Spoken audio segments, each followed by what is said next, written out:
Hello students, very good morning to all the dear students. Welcome back to chemistry channel by Ankush Pawar.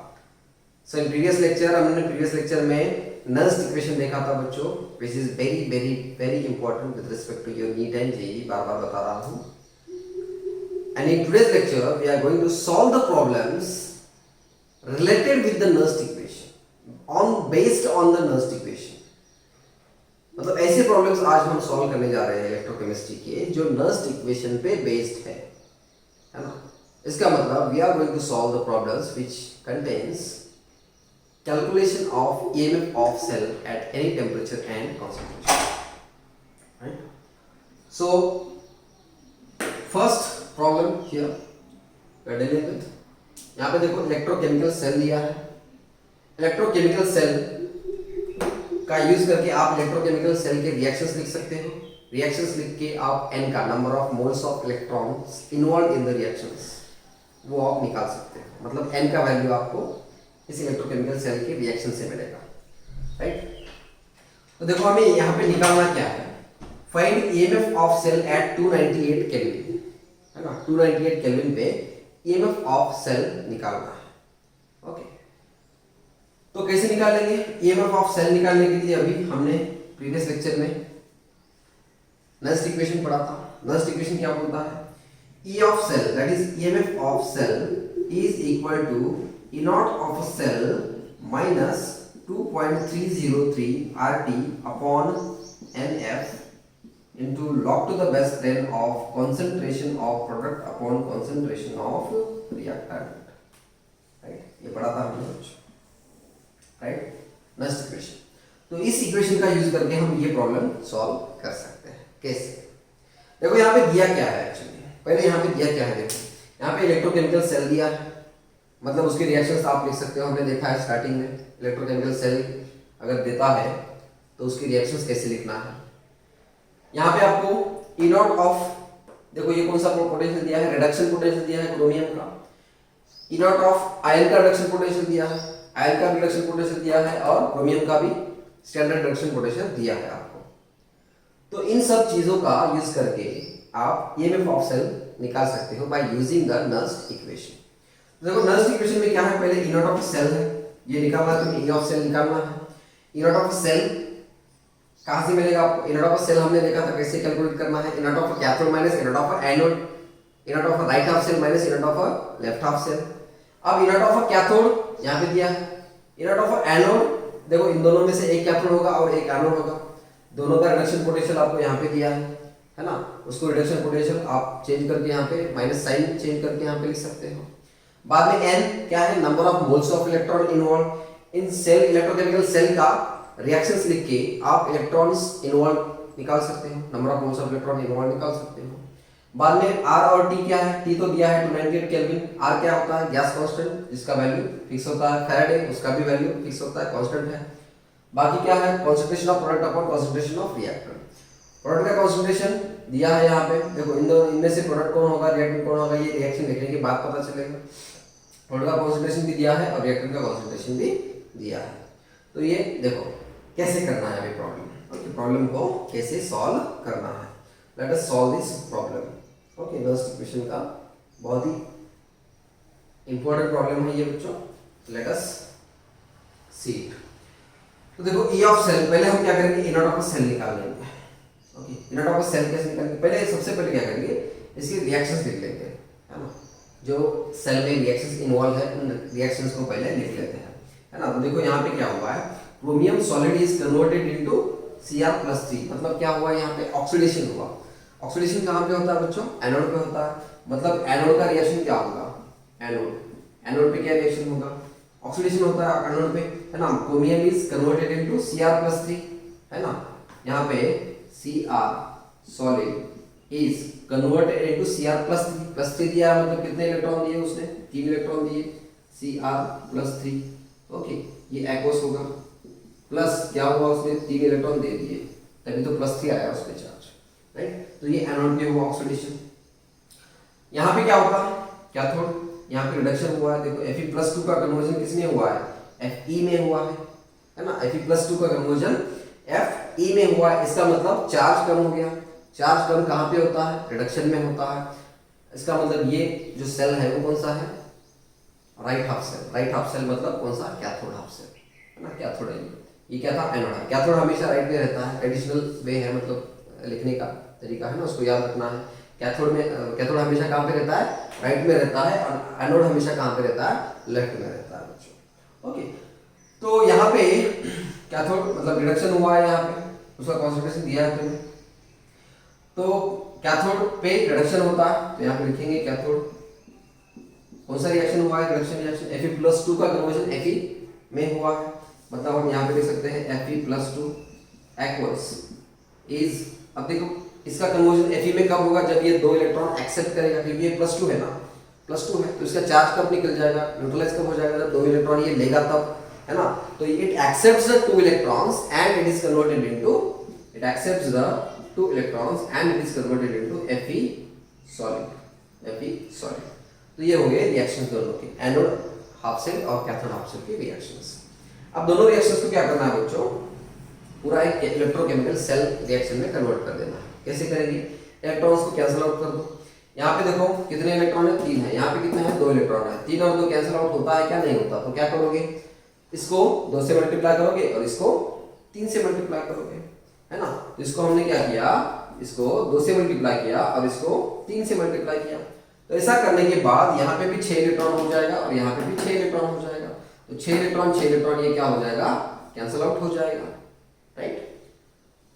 तो बाद में equation लिख लो। क्या है equation? देखो 2 into chromium solid, okay, 2 into chromium solid. Reactant में क्या क्या आता है? देखो 2 इंटू क्रोमियम सॉलिड प्लस ये रिएक्टेंट में ही आएगा ये पार्ट, है ना। Fe+2 किससे मल्टीप्लाई किया है? 3 से मल्टीप्लाई किया है, तो 3 इंटू Fe+2, है ना। इट गिव्स क्या क्या देता है? 2 into Cr+3, it gives 2 into Cr+3, okay, जो एक्वस होगा, aqueous plus 3 into Fe solid, 3 into Fe solid.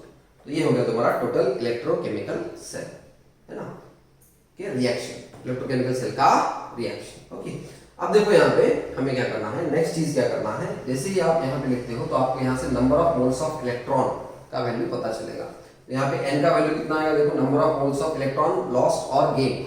यहाँ पर देखो यहाँ पे 6 इलेक्ट्रॉन और 6 इलेक्ट्रॉन कैंसिल आउट हो रहा है, मतलब नंबर ऑफ इलेक्ट्रॉन्स लॉस्ट और गेन कितना है? Number of electron n is equal to कितना? 6 हो जाएगा। मतलब n का वैल्यू मिल गया तुम्हें, ये वैल्यू मिल गया, है ना, n का वैल्यू मिल गया। ओके, चलो बाद में क्या करेंगे? इनॉट ऑफ कैथोड, इनॉट ऑफ एनोड दिया है यहाँ पे, है ना। कैथोड का और एनोड का स्टैंडर्ड पोटेंशियल दिया है, तो उसका यूज करके आप यहाँ पे इनॉट ऑफ सेल निकाल सकते हो, है ना। तो इनॉट ऑफ सेल कैसे निकालोगे? E naught of cell is equal to E naught of cathode minus E naught of anode, E naught of anode is equal to E naught of cathode. Cathode बोला बच्चों ये है Fe+2 का कन्वर्जन Fe में होगा, मतलब ये क्या है? कैथोड का पोटेंशियल है ना, मतलब रिडक्शन पोटेंशियल रखना पड़ेगा यहाँ पे। ओके, कितना दिया है? -0.45 volt, -0.45 volt minus E naught of anode. E naught of anode कौन है? ये एनोड पे क्या होता है? यहाँ पे भी रिडक्शन पोटेंशियल ही दिया है, तो एज इट इज रखो, है ना, साइन चेंज करने की जरूरत नहीं पड़ेगी, है ना। एनोड पे ऑक्सीडेशन होता है लेकिन यहाँ पे रिडक्शन पोटेंशियल दिया है, लेकिन यहाँ पे हमें इनॉट ऑफ एनोड पे रिडक्शन पोटेंशियल ही रखना पड़ता है ना, इसलिए हम क्या करेंगे? इसका डायरेक्ट वैल्यू यहाँ पे रख देंगे, है ना। कितना दिया है? देखो -0.75 वोल्ट, राइट, -0.75 वोल्ट। इसका कैलकुलेशन करो, देखो बच्चों कितना आता है? -0.45 वोल्ट माइनस माइनस प्लस हो जाएगा 0.75 वोल्ट। ओके, तो ये वैल्यू आता है करीब करीब देखो 45, 55, 65, 75, मतलब ये आता है अराउंड +0.30 वोल्ट। ये इनॉट ऑफ सेल का वैल्यू हो गया, है ना। देखो थ्योरेटिकल है, बहुत ही मतलब थोड़ा सा लेंथी प्रॉब्लम है लेकिन बहुत ही इजी है। ओके, तो सबसे पहले हमने क्या किया? सेल के रिएक्शंस लिखे, है ना। ये में आप जब भी सेल ऐसे आता है क्वेश्चन, तो सबसे पहले आपको क्या करना है? सेल के रिएक्शंस लिखना है। बाद में इलेक्ट्रॉन्स को कैंसिल आउट करके पूरा सेल का रिएक्शंस निकालना है। इलेक्ट्रोकेमिकल सेल निकालने के बाद आपको नंबर ऑफ इलेक्ट्रॉन्स लॉस्ट और गेन, मतलब n का वैल्यू पता चलेगा। बाद में इनॉट ऑफ सेल का वैल्यू निकालना है कैलकुलेशन करके, है ना। यहाँ पे आपको दिया होता है कंडक्शन पोटेंशियल्स, ओके। दोनों एनोड और कैथोड के पोटेंशियल दिए होते हैं, तो उसका यूज करके आप इनॉट ऑफ अ सेल निकाल सकते हो। कैसे? E naught of cell is equal to E naught of cathode minus E naught of anode, जो हमने पहले लेक्चर में पढ़ा है, राइट। इनॉट ऑफ सेल कितना आया? 0.30 वोल्ट आया, राइट। अभी कंसंट्रेशन ऑफ प्रोडक्ट देखो, यहाँ पे आर क्या है? कांस्टेंट है जिसका वैल्यू पता है, फैराडे का इसका भी वैल्यू पता है, टेंपरेचर कितना दिया है? 298 केल्विन दिया है। प्रोडक्ट का कंसंट्रेशन कितना है? प्रोडक्ट कौन है यहाँ पे? देखो Cr+3 प्रोडक्ट है, ओके। और कौन रिएक्टेंट क्या है? ये वाला रिएक्टेंट है। रिएक्टेंट क्या है? ये वाला रिएक्टेंट है। तो ऐसे केस में क्या करना है? अभी यहाँ पे अपने को Cr का वैल्यू, यहाँ पे प्रोडक्ट में, प्रोडक्ट की जगह पे Cr का वैल्यू रखना पड़ेगा और रिएक्टेंट की जगह पे Fe+2 का वैल्यू रखना पड़ेगा, ओके। सो देखो अभी करते हैं सॉल्व। देखो जब 298 केल्विन होता है टेम्परेचर, तो आपने और एक छोटा सा मतलब इक्वेशन देखा था, है ना। E of cell is equal to E not of cell minus, जब हम इन तीनों का वैल्यू एक साथ रख देते हैं, फैराडे का, आर का और टी का, टी क्या होता है? 298 केल्विन अगर रख देते हैं वैल्यू, तो अपने को डायरेक्ट इक्वेशन कौन सा मिलता है? 0.059 divided by n into log to the base 10 of concentration of product upon concentration of reactant, concentration of product upon concentration of reactant। अब यहाँ पे concentration of product मतलब ये आयन का concentration लेना है, ओके। concentration of product मतलब ions का concentration लेना है। concentration of reactant मतलब यहाँ पे भी reactant के आयंस का concentration लेना है। यहाँ पे जो सॉलिड है ना, Cr सॉलिड और ये Fe सॉलिड, इनका concentration हमेशा यूनिटी ही लेना है बच्चों, है ना। यहाँ पे लिख देता हूँ शॉर्ट में, है ना। concentration of solids and liquids, pure solids and liquids is equal to always क्या होता है? 1 होता है, यूनिटी होता है, क्योंकि सॉलिड और लिक्विड का जो concentration होता है वो हमेशा मैक्सिमम ज्यादा रहता है as compared to what? as compared to ions concentration। Ions का concentration उनके सामने बहुत ही कम होता है, और सॉलिड और लिक्विड का जो कंसंट्रेशन होता है वो बहुत ही ज्यादा होता है, इसलिए उनका कंसंट्रेशन यूनिटी पकड़ा जाता है, कंसीडर किया जाता है।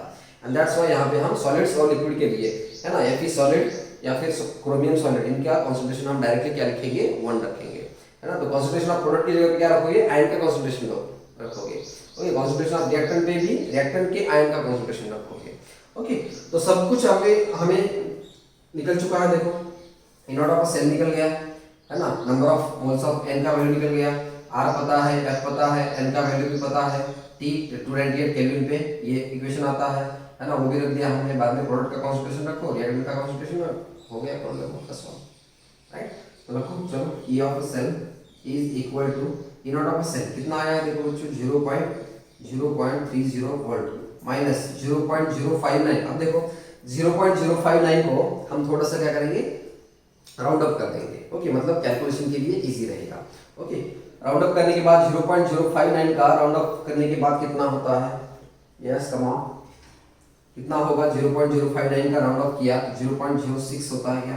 Very good. Divided by n, n का वैल्यू कितना आया है? देखो n इज इक्वल टू 6 है, 6 रख दो यहाँ पे। So log to the base 10 of concentration of product. Product कौन है बच्चों? यहाँ पे प्रोडक्ट इज दिस वन, है ना। आयन, प्रोडक्ट में क्या रखना है? आयन का कंसंट्रेशन रखना है। आयन का कंसंट्रेशन कितना है? Cr+3 का कंसंट्रेशन देखो यहाँ पे दिया है क्वेश्चन में, Cr+3 कितना है? 0.1 मोलर है, मतलब 10⁻⁻1 रख सकते हो। डिवाइडेड बाय रिएक्टेंट का कंसंट्रेशन, रिएक्टेंट कौन है? यहाँ पे Fe+2 रिएक्टेंट है, रिएक्टेंट Fe+2 का कंसंट्रेशन कितना दिया है? 0.01 दिया है, मतलब यहाँ पे देख सकते हो आप 10⁻² का कंसंट्रेशन, 10⁻², ओके। चलो वेरी गुड। अब यहाँ पे देखो, यहाँ पे एक चीज है, और यहाँ पे आपको 10⁻⁻1 जो है ये हमने क्या रखा है? कंसंट्रेशन किसका रखा है? ये हमने Cr+3 का रखा है, लेकिन Cr+3 2 into Cr+3 है, मतलब ये जो 2 लिखा है, जो कोएफिशिएंट है वो पावर में लाता है ना। यहाँ पे 3 into Fe+2 है, मतलब Fe+2 का जो कंसंट्रेशन है उसको क्या करना है आपको? उसके कंसंट्रेशन की पावर में 3 लगा देना है, मतलब जो कोएफिशिएंट होता है वो पावर में 3 से लगा देना, तो यहाँ पे 3 आएगा, ओके। Very good. चलो तो अभी क्या होगा? अभी चलो E ऑफ सेल निकाल देते हैं। E of cell is equal to 0.30 volt minus 0.30 volt minus